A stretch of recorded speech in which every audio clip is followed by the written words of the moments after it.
Okay, thanks. Okay, comrades, what I wanted to do was I wanted to welcome all the comrades to the meeting, the first one of the new season of the Sunday WIN meetings. Especially welcome those comrades who are new to the forum, and I hope that they will find it interesting. And just by way of explanation on the way the business is done, we normally have a lead speaker who has a short introduction, usually 20-30 minutes maximum, and then we open to the floor. Speakers, including the lead speaker, may return to the discussion as the discussion develops. We try not to put any limits on anybody. And then at the end of the meeting, the lead speaker will again have an opportunity for a brief summary. Today's discussion is on the developments in South Africa following the death of Buthelezi. There's a phrase which has often been used in Irish history. Ireland had a very bad civil war, short, vicious civil war 100 years ago. And following that civil war, the government, for the best part of the following century, succeeded in suppressing the information on the war, took it out of school, took it out of public education, and underplayed the role of the state in, for example, 77 unlawful executions of mainly young men who were trying to promote an alternative agenda to the then government. The phrase that was used afterwards was, "It's easy to kill men twice. First time you kill them, and then the second time you kill them by forgetting." This is the danger that faces the martyrs of South Africa, especially those who have been martyrs of the victims of the regime created and supported by Buthelezi. It's interesting that when we talk about Buthelezi, his full title, the Honourable Prince Mangosuthu Gatsha Buthelezi. The guy was fortunate enough to be born into a hereditary title. He was not recognised, as I understand, by public election or by popular support. He just simply had to be born into the right family.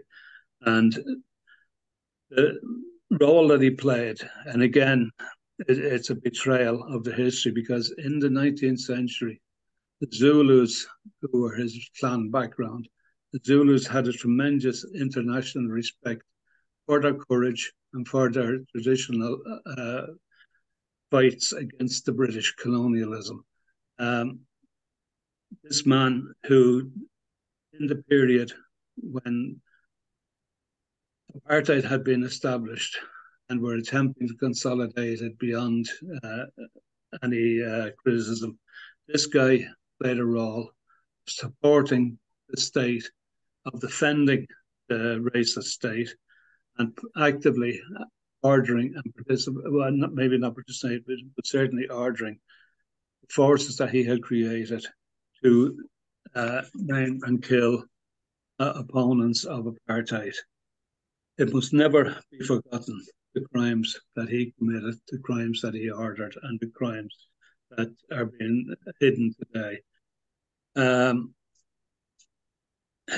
During his period, he openly opposed armed struggle. Now, many of us here will oppose the idea of armed struggle when it's a struggle of minorities.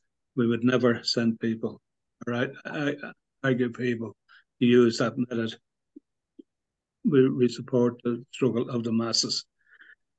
But he used it as an excuse to justify the extermination of those workers and young people who were involved in the struggles against apartheid.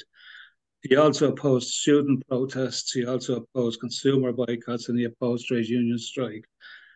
We all markers of society, particularly worker society, he was a really, really bad egg.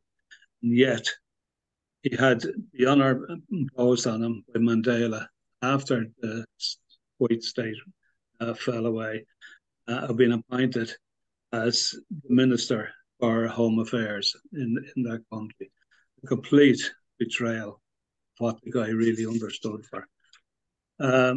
Comrade Mamletwe, and I hope I pronounce it accurately, is going to explain in more detail the situation as it has developed in South Africa and try and outline a programme and understanding for us that we too can support from international positions the struggles of the unfinished struggle of the working class in South Africa.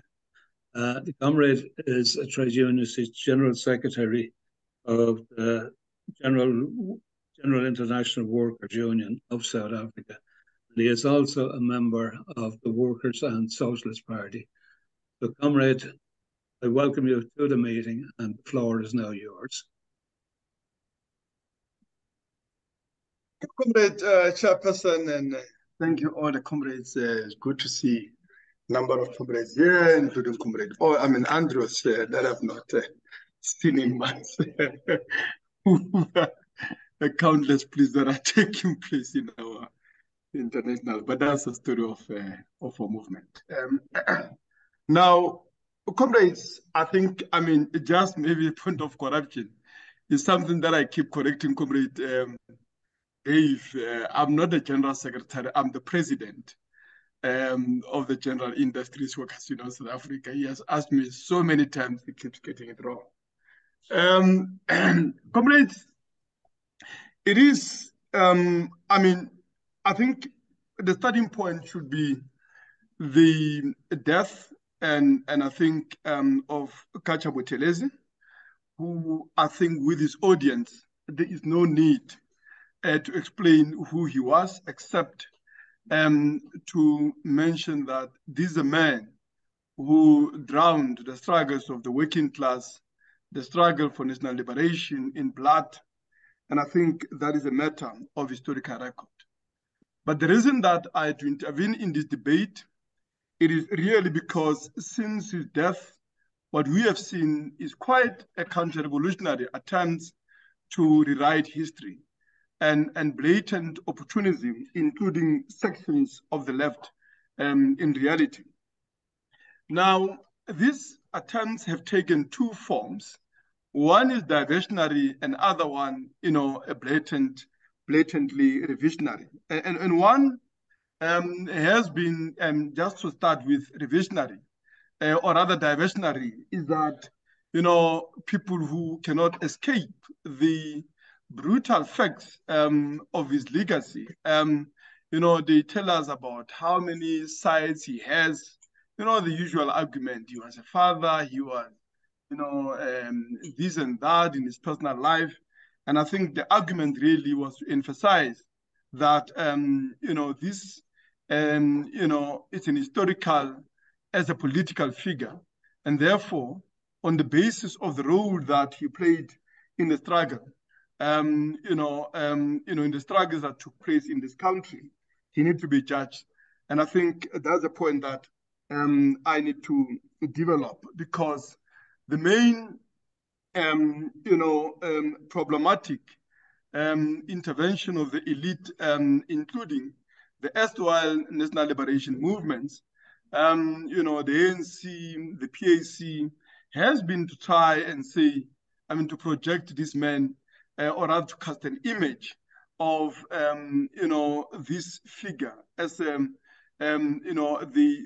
hero of the national liberation struggle. And to that end, they appeal to the fact that he has the same social and political pedigree as all the heroes of the nationalist liberation movement. And I think by that I mean that, as the chairperson correctly highlighted, the Zulu people, in the 19th century, were known all over the world as people that gave a bloody nose to the mighty British imperialism.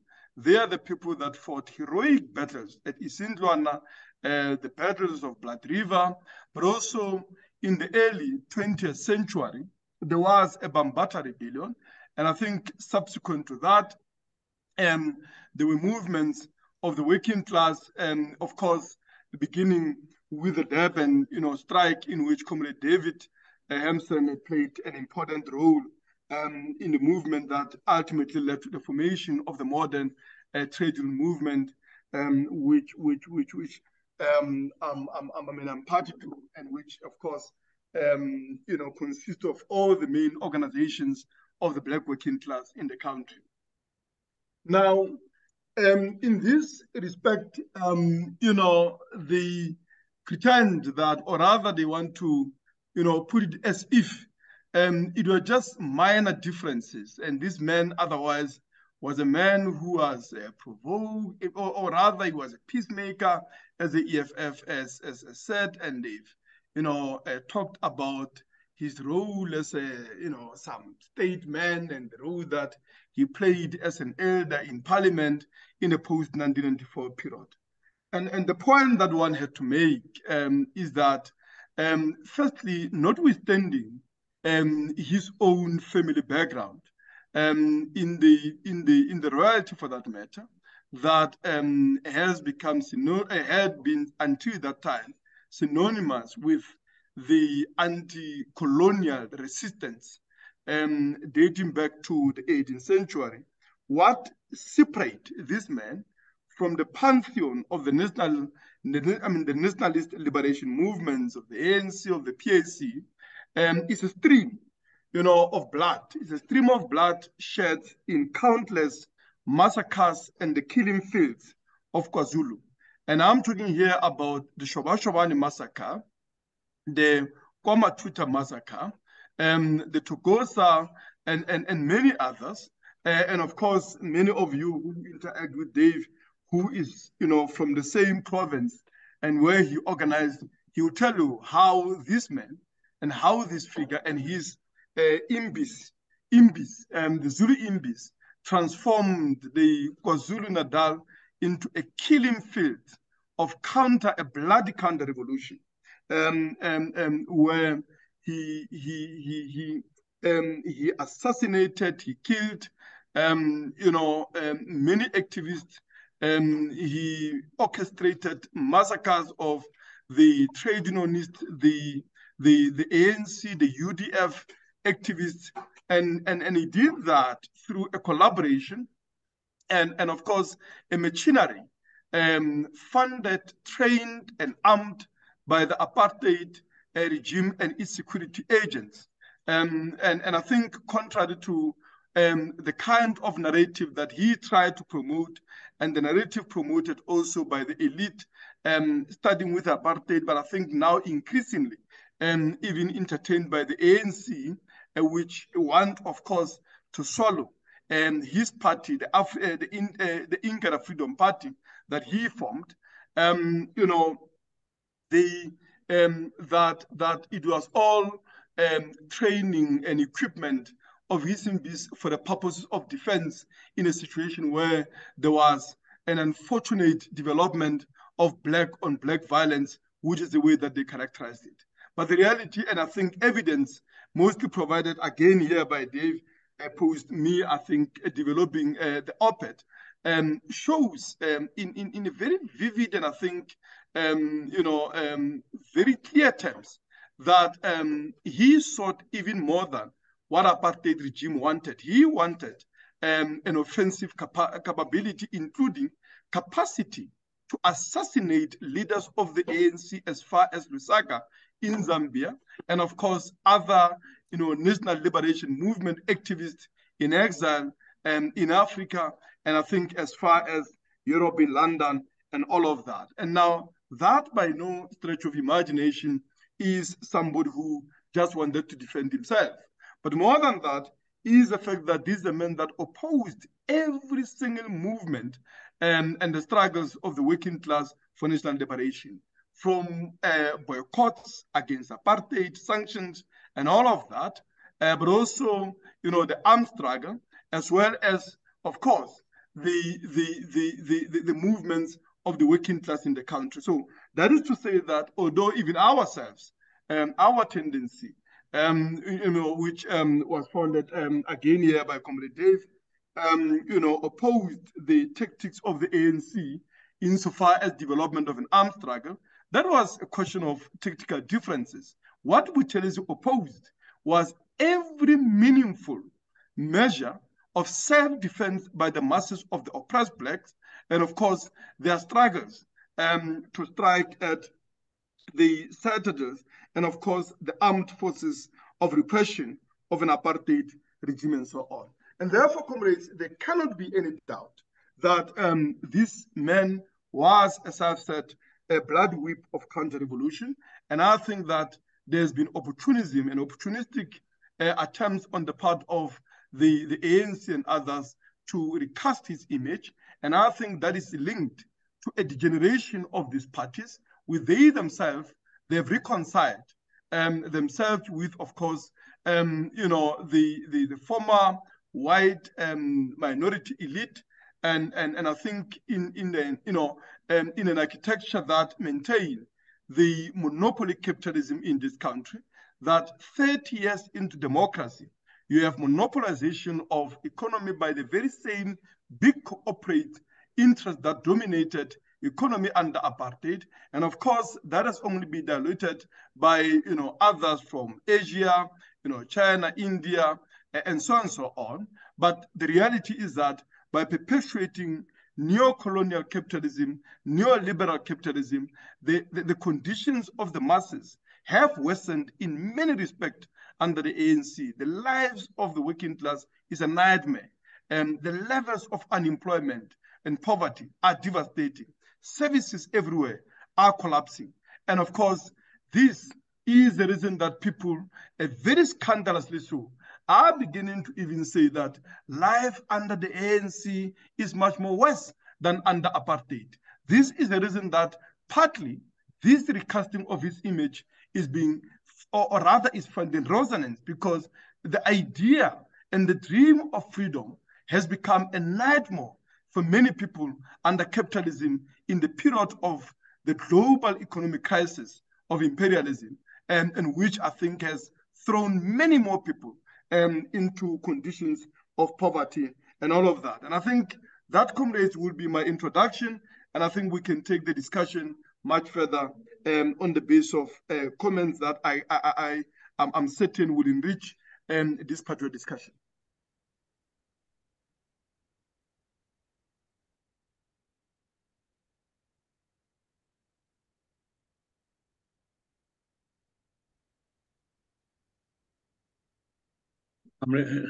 Sorry there, Comrade. I wasn't sure whether you were interrupted or whether you had completed, because there was a bit of a blip. What I want to do is thank you for your contribution. And as I said in our own introduction, that you can feel free at any time during the discussion to participate if you wish to clarify or elaborate on any points that comrades have raised. So I'm now going to open the meeting to the comrades on the floor. And the first hand I see is Steve Zeltzer. Yeah, thank you, Comrade Mamletwe, for your contribution. I think, that it's important for workers in the socialist movement, the revolutionary movement, to look at Buthelezi and the role he played, because it's not unique internationally. Imperialism have used people like Buthelezi around the world, and to pit worker against worker, support nationalism and fundamentalism. So this is a policy of imperialism. The other thing I think that we have to look at is the role of social democracy, the role of labor imperialism. Because as David found out, the ICFTU and the AFL-CIO were aware of the intervention of the CIA in South Africa in their plan to help Buthelezi and his forces to build this murderous group of gangs and thugs to attack striking workers. And that continues today. The AFL-CIO is getting hundreds of millions of dollars from the CIA for operations in 62 countries. And U.S. imperialism in relationship to the labor movement around the world is through the union bureaucracy, the AFL-CIO, is very critical. In fact, there was just a conference in South Africa organized by the State Department and the Solidarity Center, which is funded by National Endowment for Democracy, to bring workers together in Africa to supposedly fight sexual discrimination and other discrimination. So I think this is an international struggle, and the lessons of the struggle against Buthelezi and what he did are being covered over. Now we want to have, I'm part of a group called Labor Education Project at AFL-CIO International Operations. We want to have a forum in Washington, D.C., and again, challenge the AFL-CIO, which actually gave him an award, George Meany Award, and brought him to the AFL-CIO to say that he's the kind of leader that the AFL-CIO aspires to. This is the AFL-CIO that's supporting the Ukraine war. This is the AFL-CIO that supports U.S. imperialism and the Democratic Party. So I think that there's a task in front of us, not just to set the historical records straight about who Buthelezi was, but also the role of the AFL-CIO and labor imperialism in perpetrating and supporting Buthelezi and other forces like this around the world. Thank you, Steve. David, you're next. Comrades, thanks for that introduction. And, double apologies from my part. Mamletwe, sorry, excuse my pronunciation. And I know you're going to donor me when you see me, so you have the right. Comrade, it's marvelous, where you find that leaders within the labor movement are prepared to make a stand and to make a really clear statement about the role of various politicians, in particular, to put names to counter-revolution. Not to say that there were forces of third force or there were some counter-revolutionary movements without putting a name. We have to name them. All we have faced, as Jimmy put it so well, that they died twice. They are killed, and then we put concrete over their graves and turn it into a parking lot where we park the BMWs and so forth of the elite, because that's what's happening. So, we really respect the stand that's been made, in particular by a leader of the labor movement who has led one of the most decisive strikes in South Africa, that of the Clover dairy workers in South Africa against an Israeli company invested in South Africa with the full support of the ANC government, which also protected that company when the strike was in progress. Unlike the situation in America where you could get a president to turn up, we can debate exactly is that good or bad. In South Africa, the president not only didn't turn up, but he made sure that the company had the full support of a regime which calls itself a liberation movement. And so that's the character of our class politics. I just want to deal with some broader issues in relation to Buthelezi and then some key points. First of all, the struggle in South Africa was said to be that of national liberation. All we are looking for is that Black people would be freed from apartheid, freed from racial oppression, and then everything will be fine because no Black person could ever carry out what the apartheid regime could do. Now, that's a half-truth there. But the other part of the truth is that the attempt to bring all the elite together, in particular the tribal chiefs and the regimes in the rural areas, which were part of the colonial structure, meant that you could never anticipate national liberation because you're bringing feudalism right into the center of the state and into the decisive struggles. The ANC, and I've gone through its history, I don't think supported a strike ever in its history.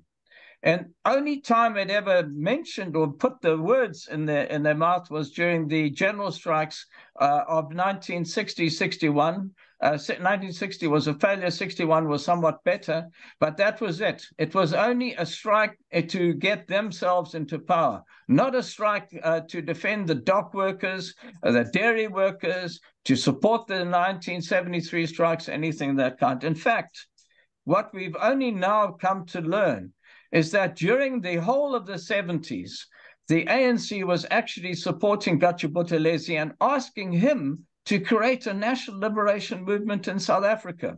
It's all there in the biography by Luli Kalinikos, on Oliver Tambo, who was the president of the ANC at that time, and he set up secret channels to fund Buthelezi at the very same time as Buthelezi was accepting money hand over fist from the CIA.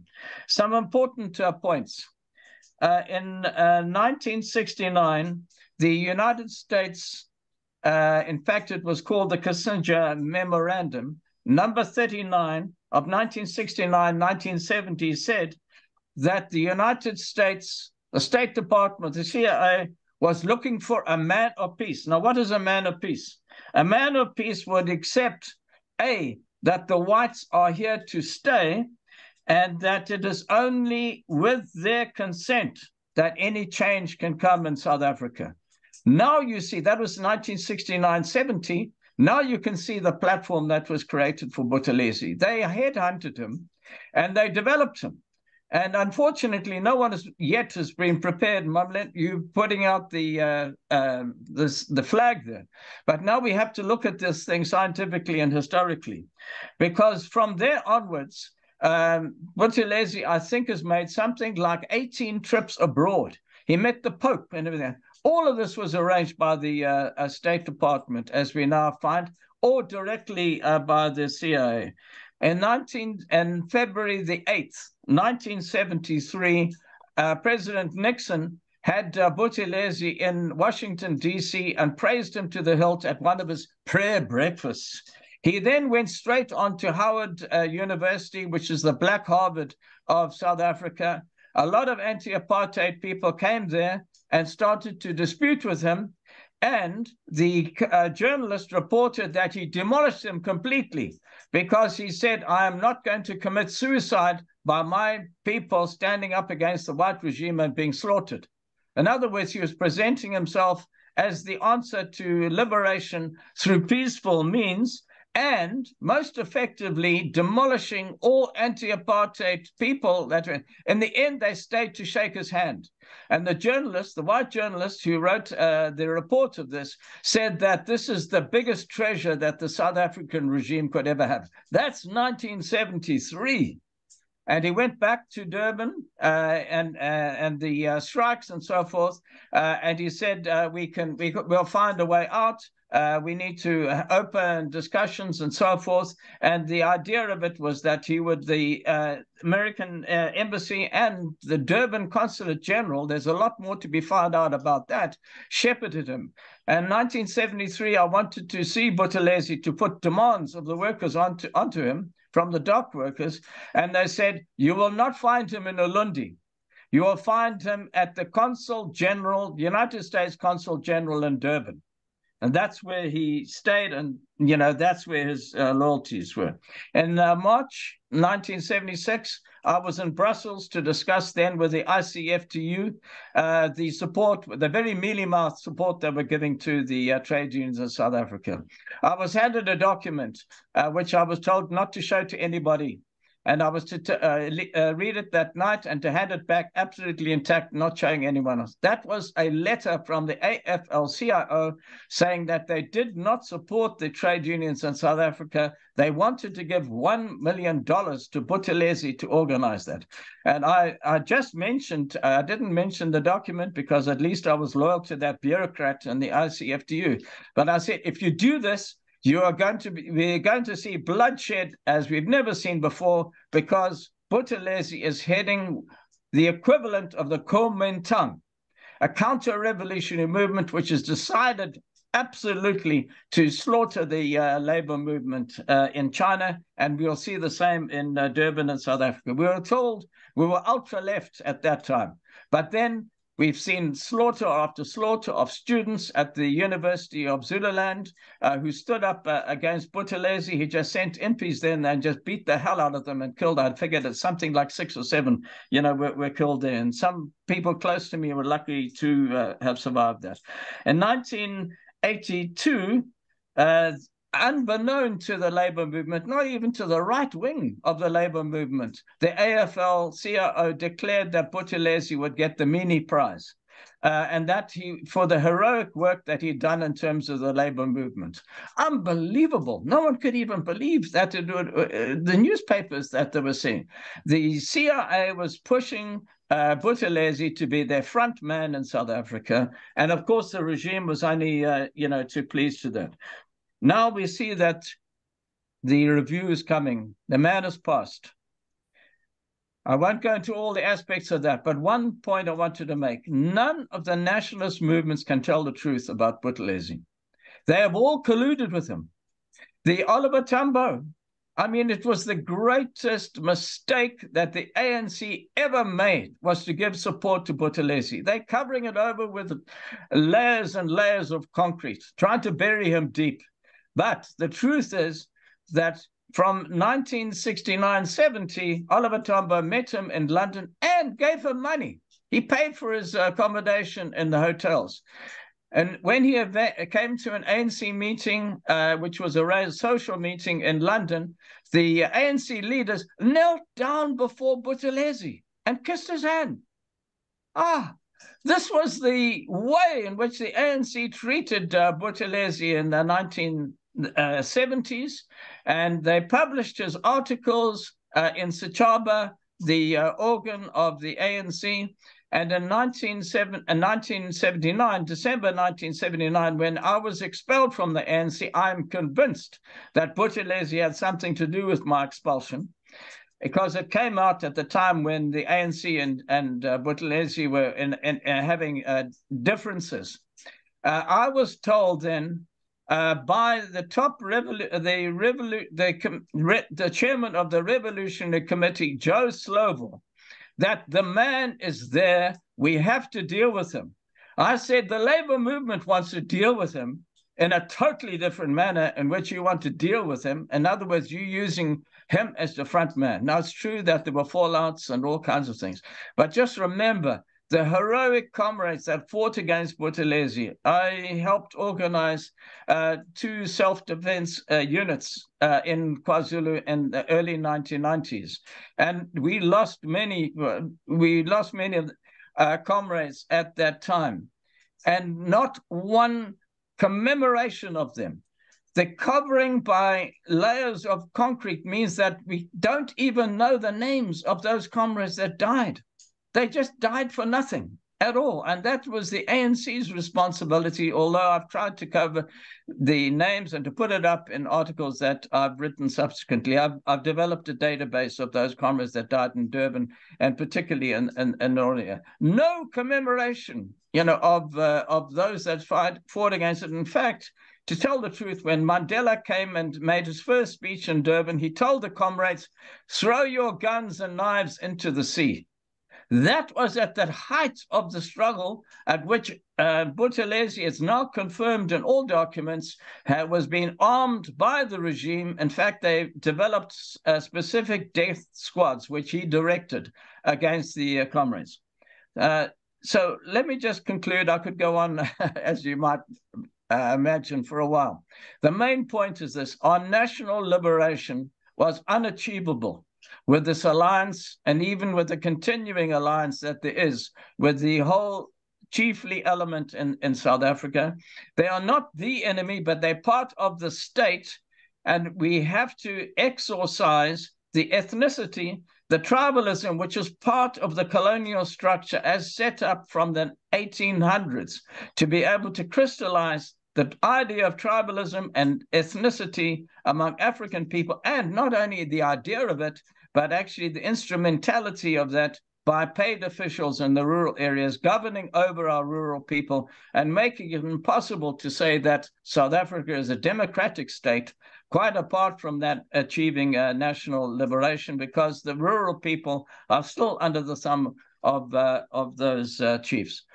Thanks so much for the lead-off. I hope we have a further discussion, because I know the comrades in Namibia and so forth have these particular issues dear to their heart, and we're looking for a way in which to take our struggle forward. Thank you, David. I was probably a little bit loose with you, David, but at the same time, you made an enormous contribution to the discussion. One of the things just before I give the floor to Comrade Dominic, just a thought was going through my head that one of the comrades who made such a contribution to the labour movement in Ireland was Nimrod Sajaki. And when Nimrod went home, one of the first things he got involved in was the organisation of the pensioners of the ANC struggles. And it struck me as something that should never have been an issue. From the very, very beginning, that regime that took power ignored the foundations, the ordinary worker people, the ordinary young people who had now become old people, the people in exile who couldn't, had really nothing of any in the form of any social assets, returned home and finished up having to struggle for pensions. That was the first criticism that I understood of that regime, and seeing the way it has become so corrupt since then, with families of the second and third generation looting the country. It's a symbol, an international monumental symbol of corruption. It's also an enormous tribute to the late Comrade Nimrod for his understanding and his conscious commitment to the workers. Dominic, you're next, and then Finn after that. It's John. Sorry, John.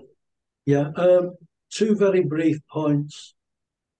I'd like to thank the comrade for the lead-off and the explanation that's been given. About 40 years ago, I read an article in a church magazine. It was a Jesuit priest talking about what was happening in Natal, you know, with Buthelezi, etc. And it exactly echoed what the comrade said in his lead-off about the massacres, about the brutality of Buthelezi and his henchmen. I passed this on to Militant, thinking naively that a source that had nothing to do with the labour movement could spell out in graphic detail what was happening in South Africa. Unfortunately, that article never seen the light of day, because I felt it was important that if you got somebody who could explain in graphic detail what was happening and was independent from Militant, etc. But the other point I want to make, and a more serious thing, is what's going on in South Africa today. Because South Africa is portrayed, particularly the black community in South Africa, as having developed a communal madness. And this madness is centered around xenophobia. There's been, if you like, brief items on the news of the BBC, etc., in Britain, explaining the way this xenophobia takes its form of approaching, if you like, foreign black Africans who own shops. First of all, to ask them if they have, you know, the proper papers to live in South Africa, the proper papers to trade in South Africa. And very often, if they do produce those, they're totally ignored, and the people from Mozambique and from other areas bordering South Africa who are working in South Africa are given a very rough time. But it appears that it's a bit like the way that the Met Police cover up, the way that Abu Ghraib in Iraq was covered up, that there's a few bad apples. But it seems to my mind that this xenophobia must be well organised. Otherwise, if it was against the wishes of the ANC, then I think it would have been, if you like, not, well, suppressed is perhaps the wrong word, but definitely tackled. So I'd like if the comrade could explain, if you like, the broader picture of the xenophobia, this sort of complete racial madness that seems to have taken over sections of the Black community in South Africa. One, how big is it? And two, how serious is it? So I'll leave it at that, comrades. Comrade Finn next. Sorry, Finn. After you will be Comrade Hewitt. And if there are any other comrades planning to come in, could you put the flags up now as well, please? Finn. Comrades, I want to thank Mamletwe for a very informative and a very stimulating discussion. Just as an introductory comment, I want to mention that Margaret Thatcher specifically supported Buthelezi during the conflict with the ANC.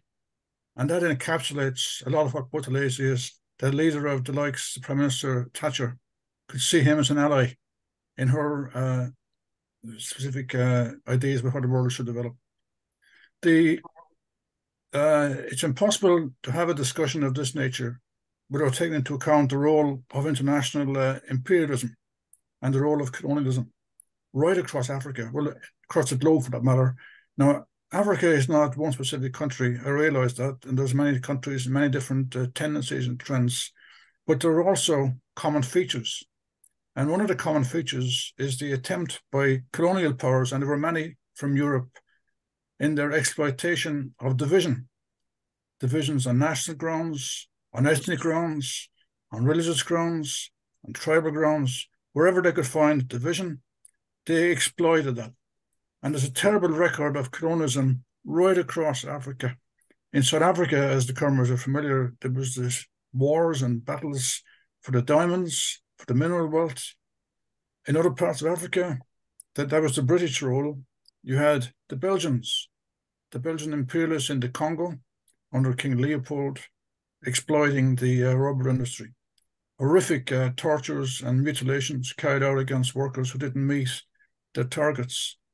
The British suppression of the Kikuyu revolt in Kenya is one of the more horrific aspects of colonialism, where workers were tortured and killed in the interests of imperialism.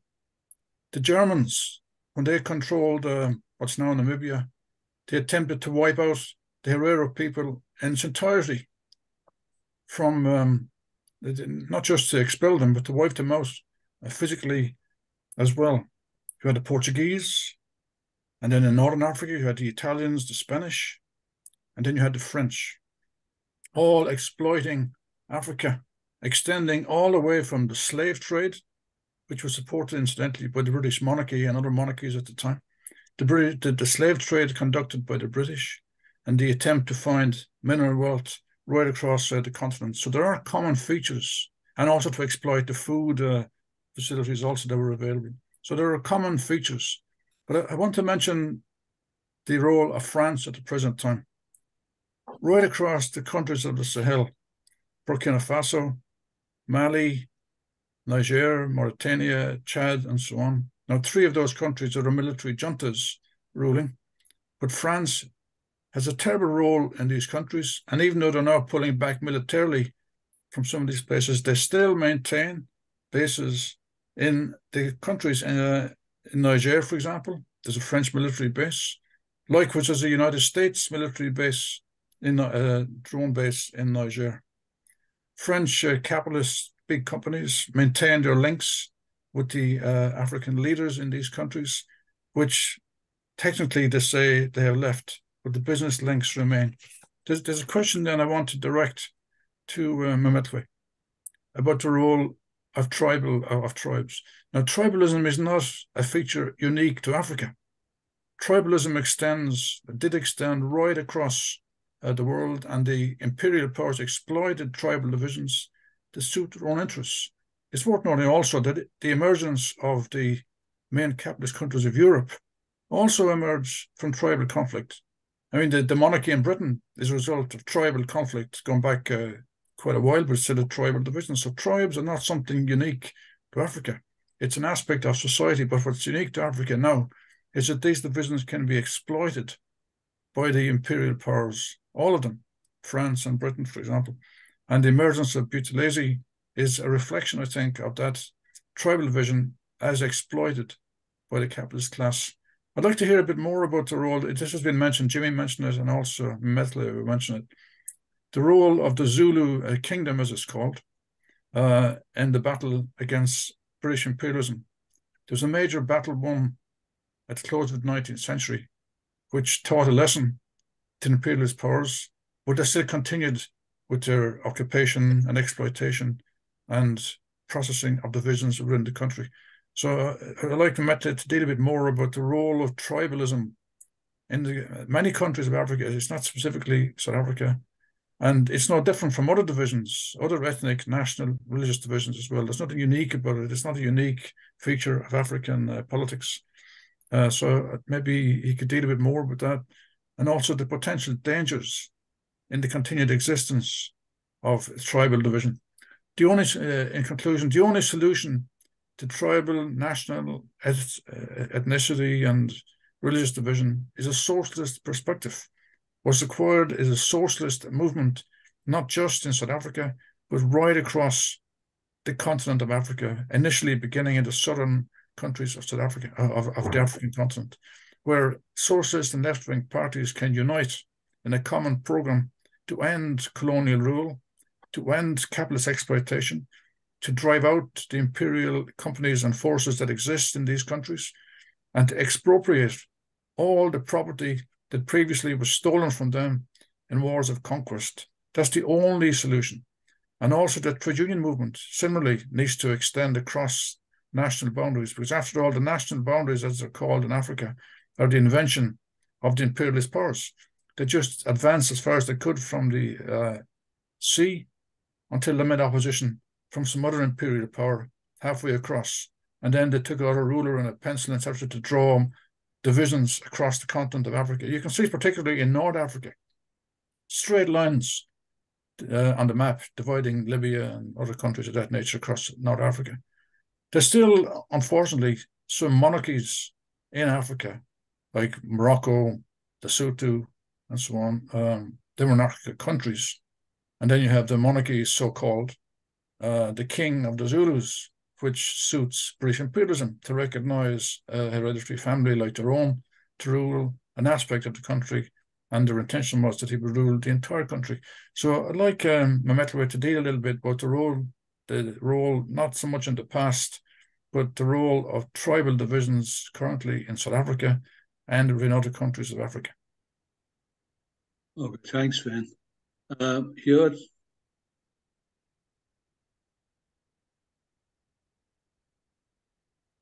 Yeah, personally, I think the history of South Africa, a very complex history, containing all the elements of Marxist theory about the leadership of the working class, is present in the South African history and in the sub-region. It is such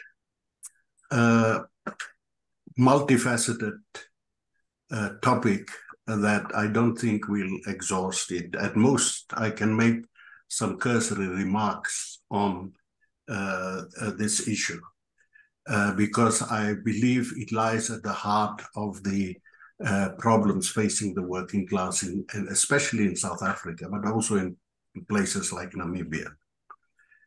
Buthelezi was but one small part, and I would go as far as saying an insignificant part of the problem in the working class struggle. He was significant in the number of workers that he killed, yes, but he was not part of the conceptualization of working class leadership. To obscure that question, you needed the anti-apartheid movement, you needed the UDF, you needed the ANC, and the petty bourgeois formations in South Africa. This was reflected in travesties, massive travesties like necklacing, which were basically attacks against the working class, nothing else. The problem in South Africa was that the working class did not resolve the question of leadership conceptually. Its leaders did not separate themselves from the forces, the counter-revolutionary forces present within the South African society, which were represented by tribal movements like the ANC, SWAPO, etc. I will explain. The colonial regime and the imperialists had a far greater understanding of the class movements of the time than the socialist left in Southern Africa. That is why when the massive risings of the working class took place in Namibia first and then in South Africa, they rekindled the tribal formations that were basically preempted by dispossession, by total dispossession and of the peasantry. These tribal formations had no real power in the social economy of South Africa.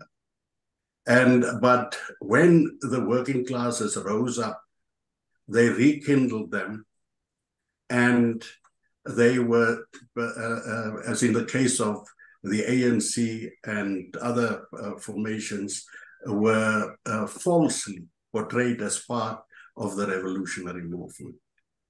And this farce was sold internationally by the anti-apartheid movement, by the imperialists, and by the liberal bourgeoisie. David Hemson touched on it, and that's a discussion that has to be taken further. The so-called necklacing and street committees were actually the tribal formations that sought to discipline and control the working class. Not a single bourgeois was burned at the stake. Only working class members were burned by tires and by petrol in South Africa. And it was led, one of the leaders of that was Winnie Mandela herself. In Namibia, more people died by the hands of Tanzania, the army of Tanzania, of Zambia, and the SWAPO bandits than died in the so-called Liberation War. And the independence that came to Namibia and the democracy that came to South Africa was definitely not caused by ANC or by PAC or any of these petty bourgeois formations. It was caused solely by the immense strength of multi-million legions of the South African working class. That's a fact. And I dare anyone to contradict me on that. Now, what is the thing that is absent? And why did so many of the working class masses die at the hands of these counter-revolutionary forces, pre-capitalist forces? It's because there was no leadership. There was no leadership that had no understanding. There was a leadership, but a leadership without an understanding what the class nature of that struggle was and against whom they were fighting. Within that movement, within SWAPO, they eradicated an estimated between 15 and 20,000 freedom fighters. The same happened in Umkhonto we Sizwe in exile. And many of those who died were people who had fought in the 1970s struggles in South Africa. That most people should know. My wife here and I met 250 ANC youths from the 1976 groups in what is it? Botswana, what's the town? The city. And they were on their way back. They said to the United Nations to send them back to South Africa. They'd rather rot away in South African jails than die in the hellholes of the ANC. That was the history. And this is the history the left does not want to face and analyze for what it is. The truth is, if the working class does not develop a working class leadership quickly that understands the class forces against whom they fight, there'll be an abyss in which South Africa is going to fall. And the mightiest, one of the most mightiest working classes in the world will not survive. That's a fact. But first of all, we have to treat the history of South Africa with scientific honesty. And we have to understand that the UDF, when I was in Cape Town at that time, the UDF leadership was meeting with a gangster leader together with the Matanzima in Khayelitsha to celebrate his purchase of a Mercedes-Benz.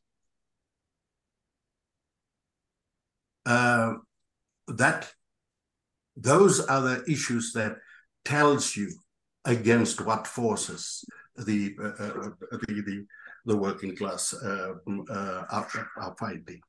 Now, the clever thing about these regimes, these capitalist regimes, is that they understand the danger. For them, obviously, for them the main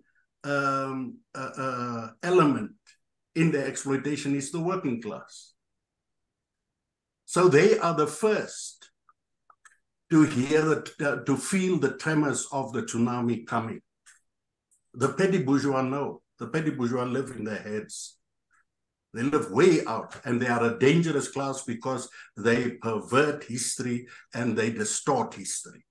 And the working class, and they try to mislead the history, maybe not intentionally so, by the very nature of their class nature, is not to understand science. The colonial regime, in tandem with the imperialist, with the anti-apartheid movement, with the Russian bureaucracy, with the Chinese bureaucracy, worked in tandem to sell the enemies of the working class of Southern Africa as the freedom fighters and the liberators and the revolutionists. And the costs were great. Tens of thousands of working class activists and militants died because of that. And what is happening now is that the charlatans, like the EFF and so on, are again propounded as the new radical left in South Africa, where there are the same tribalist reactionaries under radical terminology. They are paraded on hard talk, they are paraded internationally, and they are presented with bourgeois propagandas which they can shoot down and sound militant. But their actual collaboration with the class forces against the working class in South Africa is are not asked by the bourgeoisie on the international platform. So what I'm proposing is that we take this discussion to its very depth and we examine exactly what is the problem in South Africa. I am making the statement, unqualified statement, that the issue in South Africa is a working class leadership with the understanding that they have to be separate from the bourgeois forces in South Africa, and that they have to have a program of their own for taking power.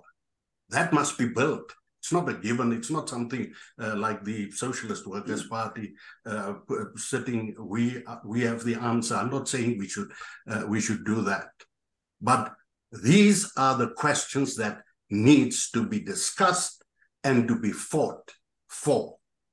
A working class leadership that understands what its ultimate objective is, and to shun the bourgeois forces as like the pest. Thank you, comrade. What I was going to do, Matthew has his hand up, but I was going to ask Matthew if he would mind if I give Mamletwe an opportunity to come in and answer some of the specific questions, and then Matthew to follow.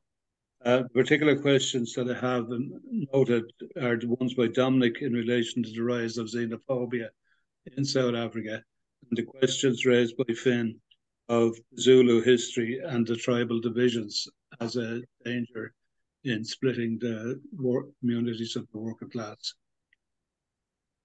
I just, just the last point about xenophobia, I'm not going to talk. I'm just going to say that xenophobia in South Africa is the legacy of the petty bourgeois agents of the bourgeois in South Africa, the legacy of the lumpen proletariat that they used against the working class in their murderous campaigns against the working class through things like necklacing, through street committees.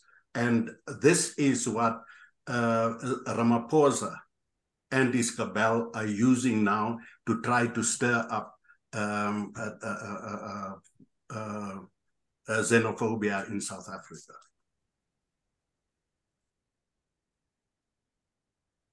And the other related question is that of the history of tribal divisions. Is that a serious threat to the situation? Just to say, I think probably, let me start, anti-clockwise, like with the last question, and probably go backward. So, I mean, I agree with Comrade Hewitt. I mean, there is no question in my mind, even as I was about to enter this meeting, I think comrades might have seen some of the latest, writings, including on this question, but also the other one on cadre development, where I'm seeing both ANC, DA, they are barren, the working class need to break with these parties, because there's a debate on the so-called cadre deployment in the state has been responsible for corruption and other things. And I make the point that, correct as the DA is, of course, the problem is much bigger than that. And the reality is that the ANC is deploying thieves, is deploying corrupt and incompetent people to facilitate accumulation by plunder of an aspirant black capitalist class, which I think for me brings me to the essence, really, of what the ANC is. The ANC is not and has never been the party of the working class. There's absolutely no doubt about that. And I think even when comrades did develop an entry tactic into the ANC, that was never in doubt in their mind so far as I can see from the material of Gatsha Buthelezi, the MWT perspectives and all of that.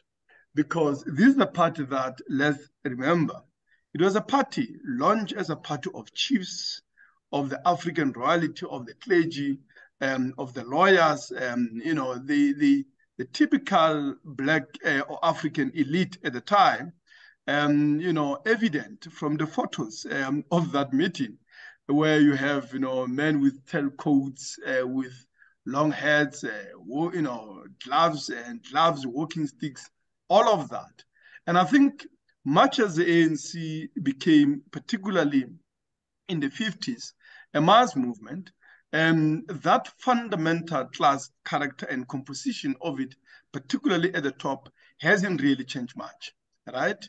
And therefore, to the extent that they could collaborate and even in many ways support Buthelezi, which is part of the narrative and which is what he has been insistent on, it is because the ANC in Buthelezi saw somebody who is very familiar, who is very similar in both his social as well as political background in terms of what the elite really wanted. The only point that I'm saying is that the logic of the ANC and of course of the struggle against apartheid forced the leadership of that movement to take at least the position of the masses to throw the yoke of apartheid regime. Of course, they exploited that position in order ultimately to preserve, monopoly capitalism, which ultimately is the real reason that we have all these other crises, including that of xenophobia at the present moment, which of course, consists first and foremost as well in the legacy of Buthelezi and Zimbis. Because, and I want to, whilst agreeing with Comrade Hayward, and I don't think he suggests otherwise, we should not underestimate the role of Buthelezi and the role that he played, in fact, in the turnout of in the transition that we had, and actually what was achieved and what as well was not achieved, which I think our movement has characterized as a counter-revolution in a democratic form, right? There was concession of democracy, but ultimately the cooperative monopolies over the economy was retained. And that partly, if not mainly, is also the fact that Buthelezi, by his bloody campaigns, he forced, the hands of the Black working class and the youth in accepting the compromises that the ANC was always willing to make with an apartheid regime. Including, by the way, that the ANC by the 80s was, willing to even dilute the principle of one man, one vote. Of course, on that, the Black working class was not going to accept it in the same way that, if you like, was an outcome in Zimbabwe where certain number of seats in parliament were reserved to, white minority. But nonetheless, in a situation where there was an insurrectionary mass movement developing in the country, the impies of Buthelezi played a very important role that the apartheid regime, as of course, the capitalist state that, a military police state resting on the white minority simply could not be able to play, given the limits of its social base in the Black population, as well as, of course, the limits of its military power, as against an increasingly organized Black working class, starting with the movement of the Durban strikes in the 70s and so on. And in that situation, they needed somebody who could establish a base within the Black working class. And I think that role fell in Buthelezi in a way that no any other person could be able to play. Why? Because, of course, his connection, on the one hand, with the royalty, of the biggest tribal entity, if you like, with a very heroic tradition, if you look at the role that they played in the 19th century and all of that, as well as, of course, his connection with the elite within the ANC that enabled him to gain credibility and legitimacy within the Black working class that from the onset saw his collaboration for what it was. But it was a relentless effort by the ANC to legitimize and to dress him as one of their own that gave him the kind of a legitimacy to establish a base in a way that he did. And for that, the ANC played a very criminal role that I think should not underestimate it. And in that sense, I'm saying that what Comrade Ewart is correct. I'm just saying that, there was the other side, that ANC having played that role, Buthelezi in turn managed to assist the ANC in forcing the hands of the black working class youth, the black working class and the youth, which itself, independent of the ANC, independent of the Communist Party, had drawn far-reaching conclusions in terms of the apartheid, and many recognized that whilst a white minority regime and its repressive apparatus was a problem, this was merely an architecture to manage monopoly capitalism that rested on the slavery of the black working class. And if you look at the program of all the mass movements of the working class at the time, COSATU, the student movement, and all of that, even those that nominally were, even those that were of a nationalist background, like Pan-Africanist Student Movement of Azania, which I come from that tradition. I was a president of. I can tell you that many of those young people consider themselves socialists, consider themselves Marxists, and that's the reason that some of us had to part ways with that and begin a search, for a tradition of genuine Marxism and Bolshevism, in the Trotskyite movement and so on. Now, it was those conclusions that they're drawn that obviously presented the leadership of the ANC with a problem. And I think Buthelezi in that struggle, he played a very, very important role. And I think linked with the point that Dave mentioned, that by the ANC refusing the arms to the black working class youth, which wanted to go toe-to-toe with Buthelezi in this, and by disarming them, they allowed Buthelezi to slaughter them. And many of them just simply couldn't fight with one enemy in front of them, but also the fifth column of the IFP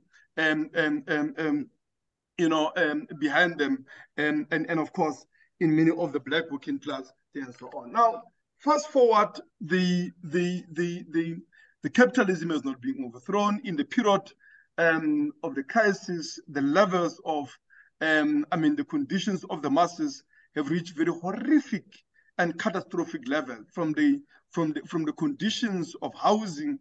And I think comrades would have seen, buildings in the most developed city in Africa, Johannesburg, just going on fire one after the other almost every single day. And I think that is symptomatic of the rot of the system, both literally, but also in terms of the infrastructure that is just going up in flames, but I think also metaphorically, in a sense that is symptomatic of the crisis in society. And I think I agree that this requires an international, this requires an independent organizations of the working class movement. And I think that also requires that we resolve the crisis of leadership. And that crisis, comrades, is major, it's massive. I must say to you, and even the union that I lead is not an exception to that crisis, by the way. The fact that you'll see some of the statements, I have to force to write them under the banner of, under my university letterhead, is because the comrades are inclined to take in line of least resistance. And by the way, on the issue of tribalism, I wrote a piece not so long ago to say abolish the monarchy in South Africa. And because, the Zulu monarchy and all the things and so on, which I must mention, it has nothing in common with the traditional royalty that existed before colonialism in this country. In fact, every single one of them, as I pointed out, because, that became, it trended, and I had to defend that position. I stood my ground even against leadership of the labor movement. In fact, my statement, which was issued in the name of the union, was banned from the group of the federation, as I was attacked left and right.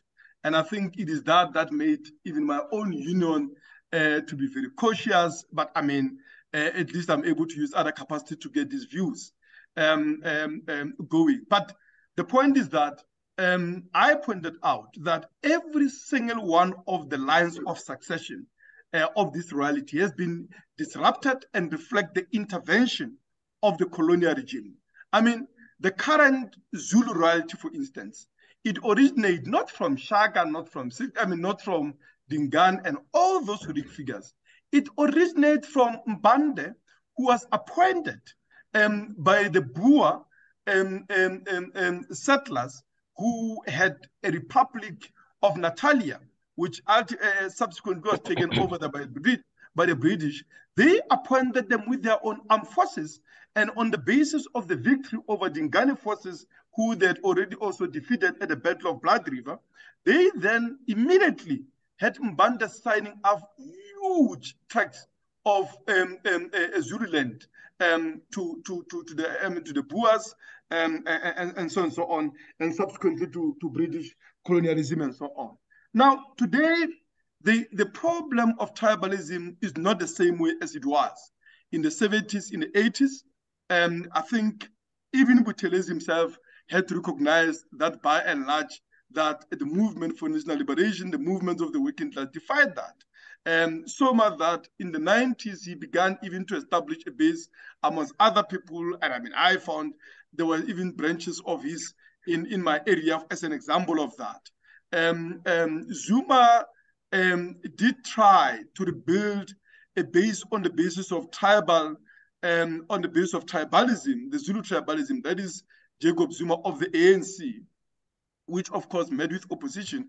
And for that matter, in the irony of it all, is that even Buthelezi had to denounce Zuma's attempt to revive the Zulu nationalism and tribalism as a basis to maintain a support and so on.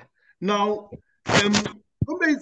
so I mean, for me, let's be clear about it, right? I mean, I think comrades have alluded to all my international affiliations, because for me, the starting point is exactly that a struggle against capitalism is a struggle against a system of global organization of production and exchange, and which must be confronted on an international basis.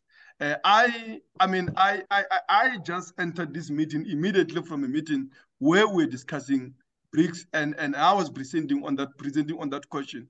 And one of the things that I pointed out was that even BRICS is not an alternative, right? It's a system of monopoly capitalism of an emerging imperialist forces that are trying to create an alternative bloc in an attempt to, carve out, parts of the world for the profit of their own big multinational corporations. And I went on into figures about the Chinese investments, all over the world, the outward flow of foreign direct investment, in Africa as well, their role in exploitation of the natural resources, and so on and so on. I think to try and demonstrate that much as this country formerly, still under the Chinese Communist Party, it is nothing really. That state has evolved in a way that it simply no longer represents the 1948 revolution. Is an imperialist state, and I think that's the role that it plays, and I think the BRICS play that. And I think that also speaks to the coups and anti-Western imperialist forces that we see in Western Africa, which themselves have to be located within an increasing inter-imperialist tensions, and of course, the interventions more and more of the Russian armed forces in the continent that in a way that they want to eliminate, particularly in West Africa, French imperialism, but in the interest of their own multinational corporations. Let's be clear about that. What is the solution? The solution, of course, is rebuilding of an independent political and class movement of the working class, and on the basis of a socialist program. Just before this, I made that very clear in the interview where I was talking about the dispute between the DA and the ANC over these deployments, the so-called cadre developed deployments, and I was making a point that All of these are just different factions and gangs of the capitalist class and factions of the same capitalist party. And what we do need is an independent party of the working class that is armed with a socialist program. And I think within that party, we'd have to struggle for revolutionary perspectives, ideas, and a program of revolutionary Marxism. And I think, comrades, on that, it will be for now. I can leave it there, and to say this, perhaps in conclusion, that the rewriting of history by these parties, right, is linked with the role that they are playing today. They themselves, all of them, are playing counter-revolutionary role. And I think that is clear from even the menacing danger of xenophobia developing in the country. The ANC and all the mainstream parties, probably with the exception of the EFF, which also is not consistent on that question, but the position that they are taking with regard to xenophobia is reflective of how these parties have changed from being agents of imperialism within the movement to being conscious agents of counter-revolution in the role that they play in society. And I think by giving legitimacy to these ideas, they've now created a basis for emergence of a much more organized expression of these counter-revolutionary ideas. There is a movement now called Operation Dudula, which has been organizing the mobs, going around looting and, of course, brutalizing working class people. Again, when you look at the papers, both in terms of what I've written regarding Buthelezi, but also, I make a point there that the workers' movement is unable to defend its heroes of the past the same way that it's unable to defend the movement today against the menace of xenophobia. They are cowardly, they are quiet, and I think they are able to take a stand of principle, even if it means swimming against the stream. And I think that, to me, is a task that would only be overcome by establishing an organized mass basis of revolutionary Marxist support within the rank and file, within the leading shop stewards of the organized labor movement, so that we put this on a much more revolutionary basis. Other than that, we are going to see all of these things that reflect that this is a movement that is not really going to lead us to victory, but probably to new disasters. Thank you, comrade. First of all, I admire your stamina. You have a fair good run on your breath. Comrades, go to Matthew now, and then David and Steve. And we'll have Mamletwe back in again at the final end of the meeting. Now, we've about half an hour left. If there are any other comrades who want to show, please do so now. Thank you. Matthew? Hi, comrades. Thank you. I think it's been a really interesting and useful discussion, in terms of looking at what's happening in South Africa at the moment in the history. But I think there's one thing missing, one huge factor missing, which is the South African Communist Party. Now, if you look at, okay, we can name obviously Buthelezi as a thug employed by reaction by the imperialists, the CIA, and the apartheid regime, and so on. But he's not as crucial to the maintenance of capitalism in South Africa as the South African Communist Party. It's a quite conscious effort by the Stalinists to maintain capitalism through that transition. That's what they did.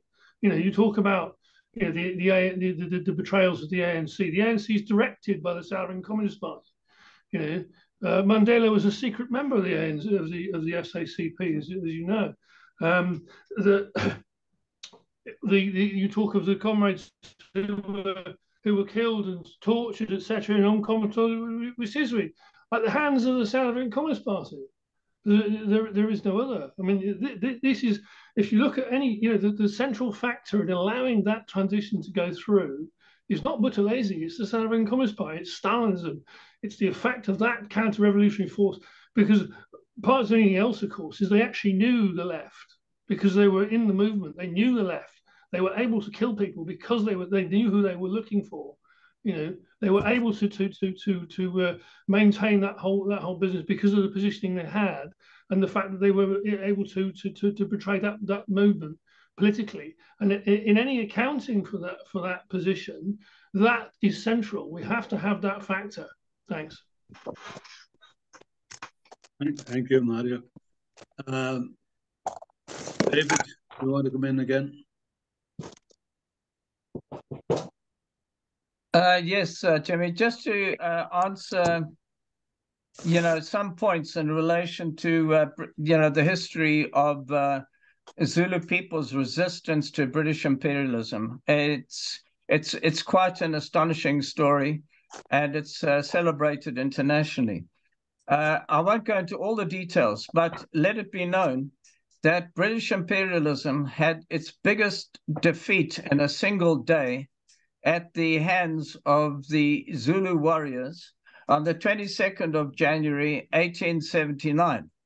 The British, without reason and against even some advice, from the Anglican Church, if you could imagine it, which tried to intervene and appeal to the British, not to enter into a war.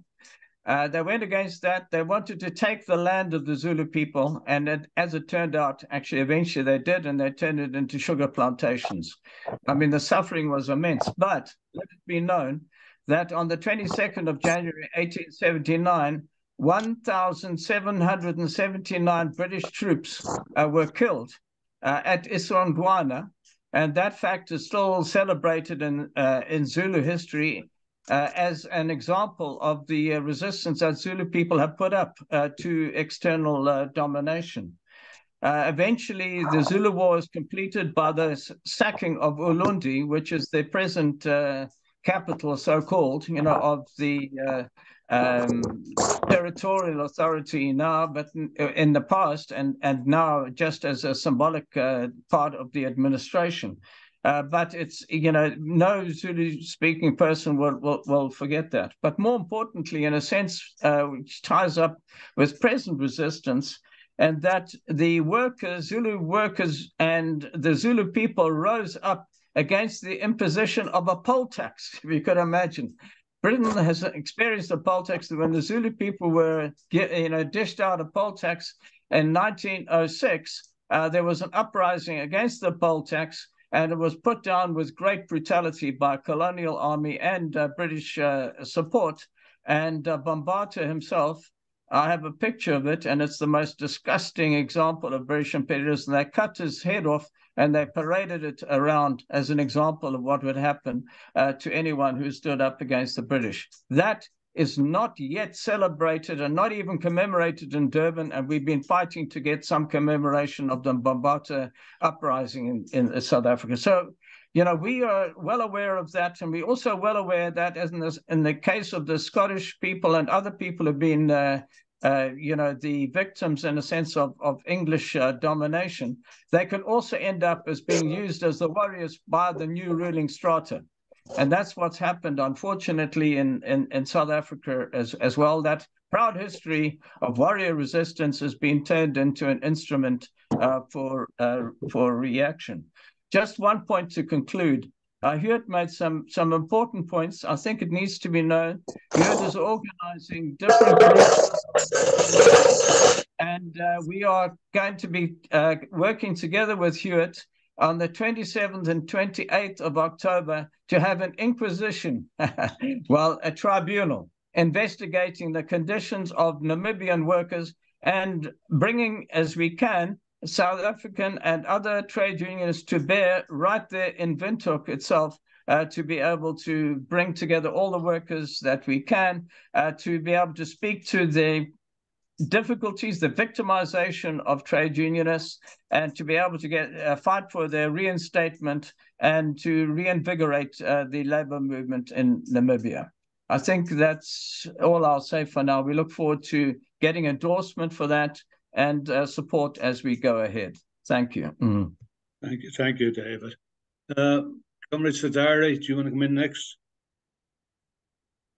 Okay. Hello, comrades. It's interesting to be part of this meeting again. And there is no way to start this discussion on the struggle against capitalism and imperialism, that my own practical experience of leaving Nigeria to another African country the last 3 days.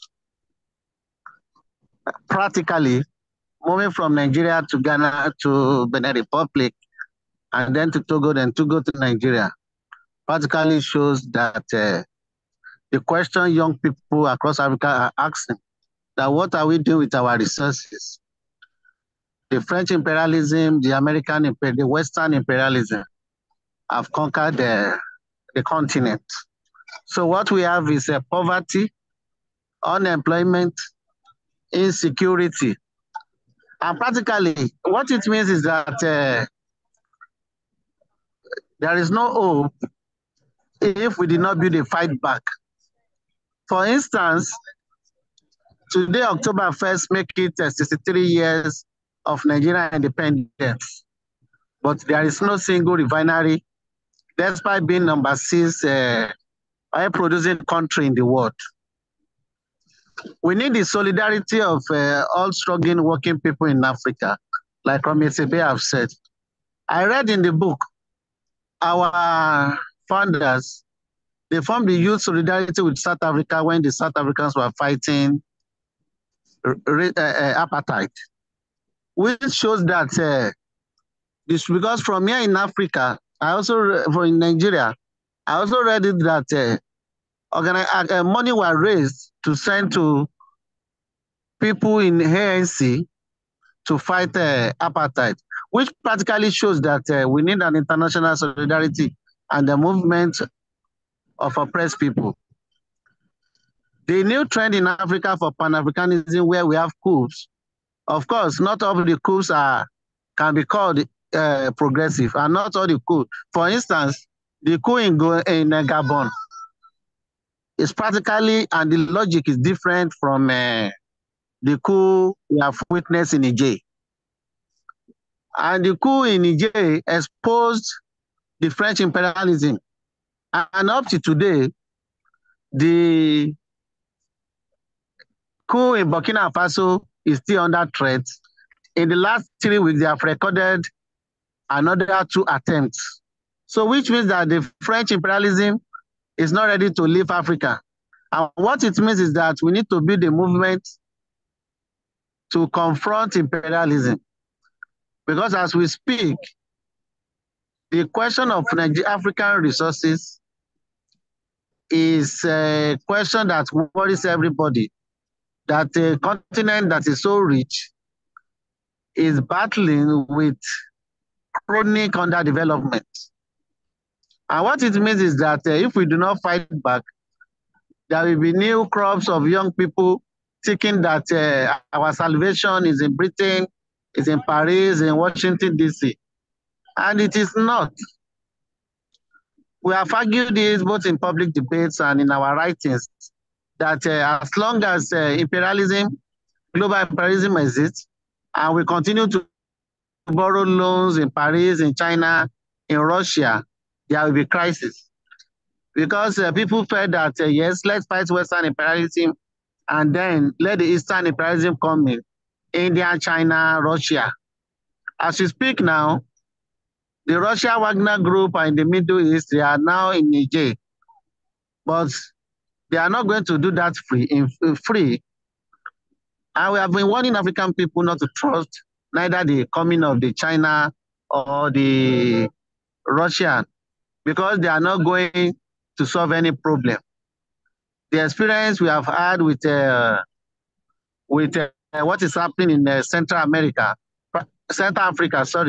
practically shows that the African people need to fight for an Africa where our resources is collectively owned and where our resources is collectively used to meet our yearnings and aspirations, where we can guarantee education, we can guarantee security, we can guarantee a life of dignity for people.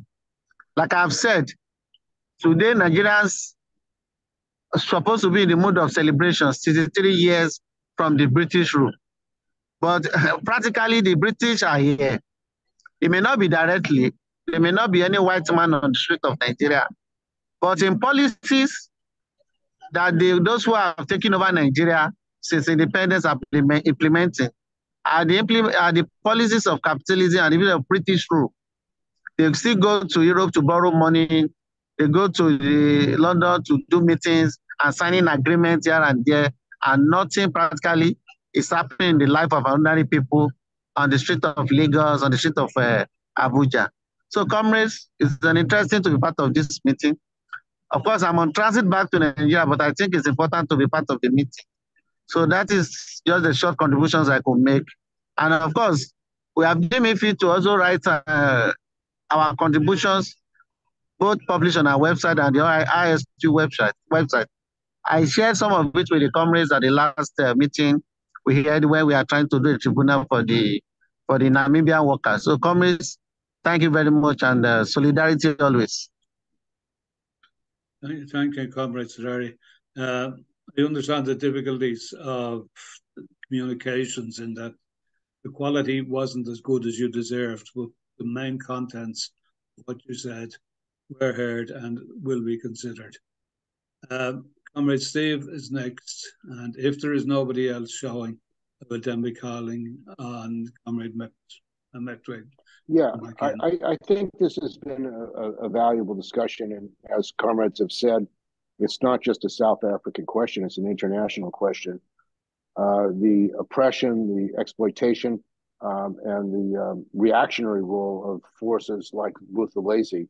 And as I said earlier, this is not just a South African question, because U.S. imperialism and the trade union bureaucracy did and continue to play a counter-revolutionary role, which we in imperialist countries like the United States have to take up in the working class. Most workers have no idea of the role of the AFL-CIO in Southern Africa.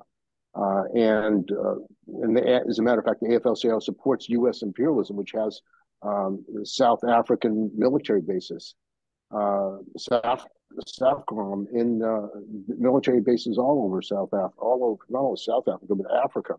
So I think we need to take this up internationally, and I think one step in doing that, I think physical, will be this international tribunal in Namibia, because it's going to be the first labor tribunal that's been held in Africa that I know about, that's going to include international participation of workers from around the world. I'll be going there, and we're trying to get support in the ILW and other unions in the United States.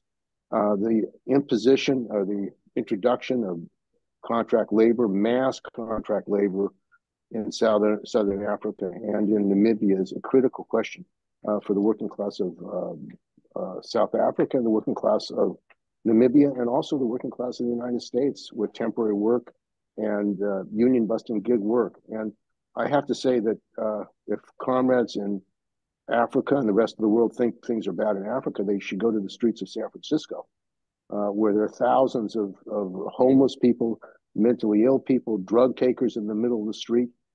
This basically decline of capitalism and the effects on the working class and the oppressed is an international question. It's not just a question of Africa.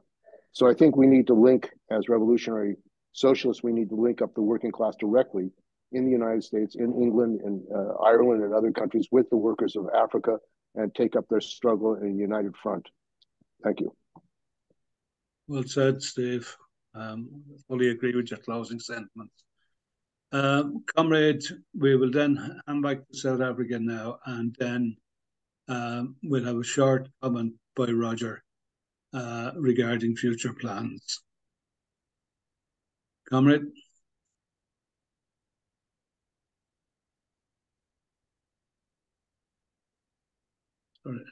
Sorry, Comrade Mamletwe, it's your screen again, please. Oh, can you hear me? Yes, I have you now. Okay. So the platform is mine. Yeah, you have the opportunity now to sum up the meeting as you found it. But yes, you've only got 5 or 10 minutes maximum.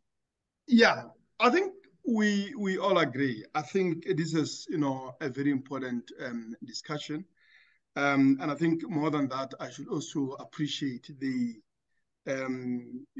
efforts of comrades that they put in bringing comrades together from different parts of the world, and especially also just, like on practical collaborations, which ourselves here have greatly benefited from in terms of solidarity that comrades extended, particularly during the Kluwer strike, and we hope to work with comrades more. I mean, that is over and above just being able to see, comrades here and getting a sense of what's happening in different parts of the world.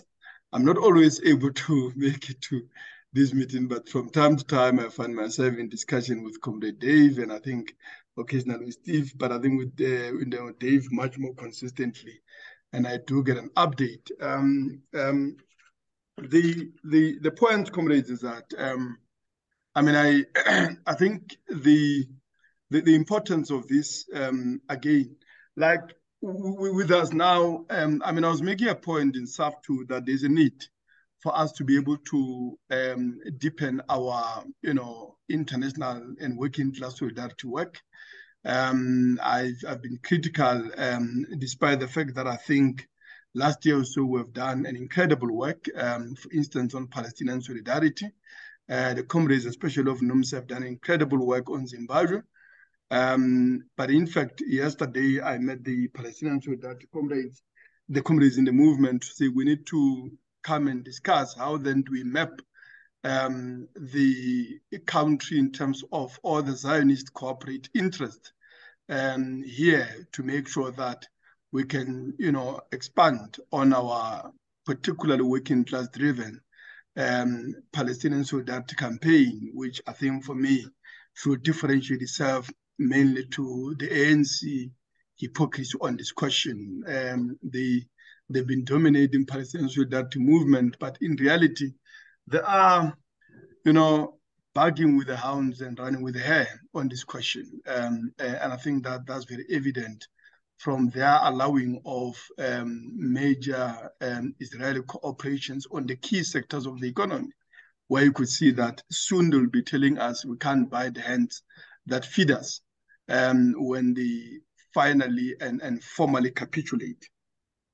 So one of the things is that actually there's a visit that I'll be making where to foster these direct links. The comrades in Israel have organized the meetings with Palestinian trade unions and other things, but I'm not allowed to publish this because they think, given the way that I've been very vocal on the question of Palestine, if the Israeli regime wants to know, they will not allow me inside. But we want to take advantage of the visa-free regime, so we don't have to have the visa to go to Israel, Palestine from our side, but intend coming back to use that to raise more, information about the conditions in Palestine, but also for more solidarity with that at all levels. Now, there's a lot of work also here that need to be done in terms of linking with comrades in Southern Africa. I've raised the issue of Namibia before. I've just been overwhelmed, but also paralyzed by the internal fights within our union, within SAF2. I don't have time to go into this history, but there is a tendency, there is a strong current to take us back into the ANC fold. The key to that is a Caribbean millionaire that sponsored NUMSA and who is now wanted in the US for, what do you call this thing when money laundering? Now is under protection of the Chinese bureaucracy, and I think they are demanding of him to wind up his projects, to realign them with the ANC and the unfortunate part is that most of these, are with the biggest affiliate of SAF2, which just for its political projects alone, he gave them money to the tune of $5.6 million US, according to New York Times. They're completely dependent on him, and they've caused us massive crisis, including now they've dismissed the president of SAF2, and I think that has just taken time. Other than that, comrades, we are building in the country. Now, the biggest part of our struggle is against 77 people who died in a fire. I don't know if comrades are aware about it. There was a fire in the inner city of Johannesburg. 77 people perished in that fire. And, you know, I was away, but I think since coming back, I've been, you know, trying to coordinate campaign. It's a big campaign, I think, currently going on the left at the moment. There's a commission of inquiry we intend to engage in. We are planning a demonstration. But I also hope that we could, at some point, have capacity to extend this solidarity with the comrades, not only with the communities here, but the labor solidarity with the comrades in Namibia, with the comrades in Zimbabwe and other areas where there are struggles, but also in the US. I raised the issue that Comrade Steve raised with me with the SAFT leadership, and I think the leading organization, unfortunately, there is NUMSA, which has been doing a work, by the way, on that question, but they wouldn't want to talk to me about anything, including that work, when I did say we are willing to work with them on that solidarity with the motor workers, you know, the auto workers in the US. But I do know that they've been, you know, doing, I think they've made a statement of protest about it, which was covered in media here.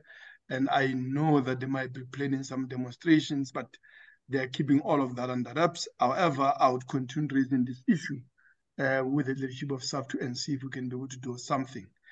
On that note, comrades, I think the task remains.